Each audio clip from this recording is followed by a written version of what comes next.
बिस्मिल्लाहिर्रहमानिर्रहीम अस्सलाम वालेकुम जी। कैसे हैं आप लोग सब? उम्मीद है सब खैरियत से होंगे, हैप्पी होंगे, हेल्दी होंगे। तो आज आपके लिए लेकर आई हूँ बीफ पाई की बहुत ही लाजवाब सी रेसिपी जो बनाने में बहुत ही आसान है और खाने में इतनी लजीज है कि आप हर बार मेरी रेसिपी से इन्हें बनाना चाहेंगे। आप इनको गरम गरम नान के साथ, ताफ्तान के साथ सर्व कर सकते हैं और गरम गरम रोटियों के साथ भी बहुत ही मजेदार लगते हैं। तो जरूर ट्राई कीजिएगा। चलिए फिर फटाफट से इस मजेदार और बहुत ही डिलिशियस से बीफ पाई को बनाना सीखते हैं। तो बिस्मिल्लाहिर्रहमानिर्रहीम, यहाँ पर मैंने एक अदद गाय का पाया लिया और इसको मैंने अच्छी तरह से धो लिया था। सबसे पहले मैंने इसके ऊपर आटा लगा दिया था और 10-15 मिनट के लिए आटा लगा के रख दिया था। उसके बाद अच्छी तरह से मल मल के इसको धो लिया था ताकि इसकी जितनी भी स्मेल है वो भी खत्म हो जाए और पाए भी अच्छी तरह से साफ हो जाए। तो बस ये पाए हमारे अच्छी तरह से साफ सुथरे हो गए, इनको एक तरफ रखती हूँ और दूसरी तरफ मैंने यहाँ पर ले लिया कुछ खड़े मसाले। तो खड़े मसालों में सबसे पहले मैंने 1 चाय का चम्मच लिया साबुत सूखा धनिया, आधा चाय का चम्मच मैंने लिया सफेद जीरा, 2 मैंने छोटे टुकड़े ले लिए दालचीनी के, 1 बड़ी इलायची लिया है, 3 मैंने लौंग ले लिए हैं, 1 मैंने बादियान का फूल लिया और 1 मैंने ले लिया तेज पत्ता। अब सारे मसालों का ना हमने एक मलमल के कपड़े में डालना है। तो उसके लिए हम सबसे पहले यहाँ पर साफ सुथरा सा एक मलमल का कपड़ा ले लेंगे और उसके बाद ये जितने भी खड़े मसाले ना इसके अंदर डाल देंगे। अब हमने यहाँ पर जो है ना इस मलमल की कपड़े की एक पोटली बनानी है। तो इस तरह से देखिए हम छोटी सी एक पोटली तैयार कर लेते हैं। तो यहाँ पर देखिए पोटली जो है ना वो रेडी हो गई है, इसको एक तरफ रखते हैं और दूसरी तरफ मैंने यहाँ पर ले लिया कढ़ाई। कढ़ाई में हम ये पाए डाल देंगे। पाए ऐड करने के बाद इसके अंदर हम पानी ऐड करेंगे। तो तकरीबन 4 से 5 ग्लास में इसके अंदर पानी डालूंगी क्योंकि हमने बिल्कुल लो फ्लेम में इसको पकाना है, तो इसलिए हम पानी इसमें ज्यादा ऐड कर रहे हैं। लेकिन अगर आप प्रेशर कुकर का इस्तेमाल कर रहे हैं तो आप पानी थोड़ा कम ऐड कर सकते हैं। 1 चाय का चम्मच मैंने इसके अंदर नमक ऐड किया और आधा चाय का चम्मच इसके अंदर मैं ऐड करूंगी हल्दी पाउडर। अब जो हमने खड़े मसालों की एक पोटली रेडी की थी ना वो भी इसी के अंदर डाल देंगे। तो थोड़ा सा मिक्स कर लेते हैं सारी चीजों को इस तरह से।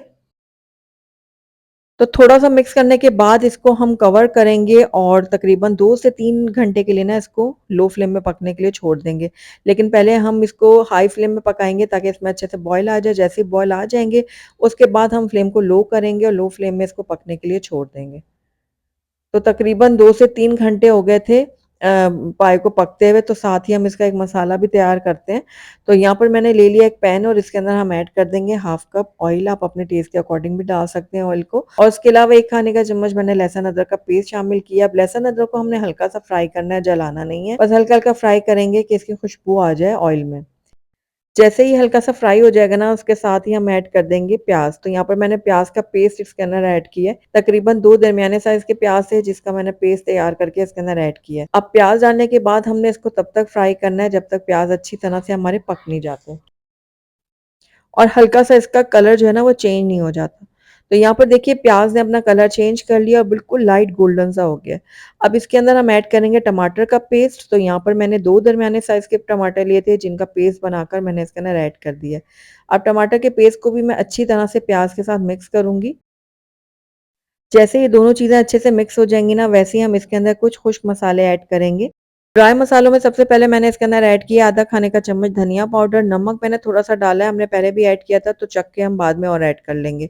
हाफ टी स्पून मैंने हल्दी पाउडर डाला है, हाफ टी स्पून मैंने जीरा पाउडर डाला है और आधा खाने का चम्मच मैंने लाल मिर्चों का पाउडर ऐड किया और 1 चाय का चम्मच मैंने कश्मीरी लाल मिर्चों का पाउडर ऐड किया है। तो कश्मीरी लाल मिर्चों का पाउडर ऐड करने से ना बहुत ही अच्छा कलर आएगा हमारे शोरबे में। अब सारे सूखे मसालों को भी मैं अच्छी तरह से प्याज और टमाटर के साथ मिक्स करूंगी और भून लूंगी इन सारी चीज़ों को। जितनी अच्छी भुनाई करेंगे उतना ही अच्छा टेस्ट बनेगा। तो यहाँ पर देखिए बहुत ही अच्छा सा जो है ना ये भुन चुका है मसाला और आप देख रहे हैं ऑयल भी जो है ना वो सेपरेट हो गया। तो मसाला हमारा रेडी है। यहाँ पर हम पाए को भी चेक कर लेते हैं। तो तकरीबन 2.5 से 3 घंटे हो गए थे लो फ्लेम में पाए को पकते हुए। तो यहाँ पर देख रहे हैं पानी भी थोड़ा सा ड्राई हो गया है और पाए भी जो है ना हमारे आधे से ज्यादा गल चुके हैं। ये देखिए। तो अब इस टाइम पे हमने क्या करना है, जो हमने पोटली तैयार की थी ना खड़े मसालों की, इसको निकाल देना है क्योंकि अब इसका काम हो गया ख़त्म। क्योंकि हम लो फ्लेम में इसको 2.5 से 3 घंटे तक के लिए पका रहे थे ना, तो जितना भी इसका अरोमा वगैरह है ना वो इसकी यखनी में निकल आया है। तो अब ये देखिए अच्छी तरह से प्रेस करके हम इसको पोटली को जो है ना बाहर निकाल देंगे। तो ये देखिए अच्छी तरह प्रेस करके मैंने सारा पानी इसका निकाल दिया है। इसको एक तरफ रख देंगे। अब इसके अंदर हम ऐड करेंगे ये मसाला जो अभी हमने रेडी किया है। तो ये सारा का सारा मसाला जो है वो हम डाल देते हैं पाए के अंदर और उसके बाद अच्छी तरह से हम इसको मिक्स कर लेंगे। देखिए अभी से आप देख रहे हैं कितना खूबसूरत कलर आ रहा है इसके अंदर। तो ये देखिए बहुत अच्छी तरह से मिक्स कर दिया है मैंने। अब इसको हमने दोबारा से पकाना है।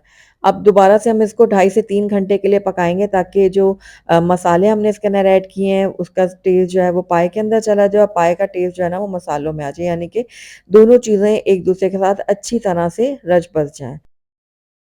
तो बस अब दोबारा से इसको 2.5 से 3 घंटे के लिए हम पकने के लिए छोड़ देते हैं, या तब तक इसको पकाएँ जब तक आपके जो पाए हैं वो अच्छी तरह से गल नहीं जाते। तो यहाँ पर देखिए 2.5 से 3 घंटे हो गए मज़ीद इसको पकते हुए। तो यहाँ पर आप पाई की कंडीशन देख रहे हैं कितने अच्छे से ये गले हुए लग रहे हैं, ये देखिए। बहुत ही मज़ेदार, बहुत ही खुशबूदार से हमारे ये बीफ पाई बनकर तैयार हुए हैं। अच्छा, अगर आप चाहें ना शोरबे को थोड़ा-सा गाढ़ा भी कर सकते हैं, ये आपकी मर्ज़ी पर डिपेंड करता है। अगर आपको थोड़ा पतला खाना है तो पतला कर रखें, अगर गाढ़ा खाना है तो आप उसको गाढ़ा कर लें। तो यहाँ पर देखिए पाए हमारे बिल्कुल परफेक्टली डन हो गए हैं, बस इस टाइम पे आकर इसके अंदर हम ऐड करेंगे कटा हुआ हरा धनिया। तो हरा धनिया डालने के बाद इसको भी हम अच्छी तरह से मिक्स कर लेते हैं। अच्छी तरह मिक्स करने के बाद फ्लेम को हम बंद कर देंगे और आखिर में इसके अंदर ऐड कर देंगे हाफ टी स्पून गरम मसाला पाउडर। उसके बाद हम इसको कवर करेंगे और कवर करने के बाद 5 मिनट इसको ऐसे ही रहने देंगे। उसके बाद इसकी फाइनल लुक मैं आपको चेक करवाऊंगी। तो 5 मिनट हो गए थे इसको ऐसे ही रखे हुए, तो मैं आपको चेक करवाती हूँ। देखिए इसकी तरी के ऊपर जो ये तह जमी है ना, ये तो कमाल की बनी है। ये देखिए, ये देखिए। मैं आपको मज़ीद चेक करवाती हूँ। ये देखिए, कितनी ज़बरदस्त ये मलाई इसके ऊपर जमी है। तो ये देखिए कितने ज़बरदस्त लेज़दार हमारे ये पाए बनकर तैयार हुए हैं। तो पाए हमारे बिल्कुल रेडी हो गए हैं, तो चलिए इसको मैं आपको प्लेट आउट करके दिखाती हूँ। तो माशाल्लाह से हमारे बहुत ही लज़ीज़ और मज़ेदार से बीफ पाए बनकर तैयार हो गए हैं, और अगर आपको भी बीफ पाए बनाना बहुत ज़्यादा मुश्किल लगता है तो आज ही इस रेसिपी को ट्राई करें। मुझे पूरी उम्मीद है बहुत ही आसानी से आप इसको घर पे बना पाएँगे और साथ ही बहुत ज़्यादा लज़ीज़ भी बनेंगे। तो ज़रूर ट्राई कीजिएगा और मुझे बताइएगा कि मेरी आज की रेसिपी आपको कैसी लगी। अगर अच्छी लगी है तो इसको लाइक ज़रूर कीजिएगा, फ्रेंड्स और फैमिली में इसको ज़्यादा से ज़्यादा शेयर कीजिएगा। अगर पहली दफ़ा मेरे चैनल पे आएँ तो काइंडली इसको सब्सक्राइब भी कर दें, साथ ही बेल आइकन को भी प्रेस कर दें ताकि मेरी हर नई आने वाली वीडियो की नोटिफिकेशन सबसे पहले आप तक पहुँचे। Thank you for watching. अल्लाह हाफ़िज़।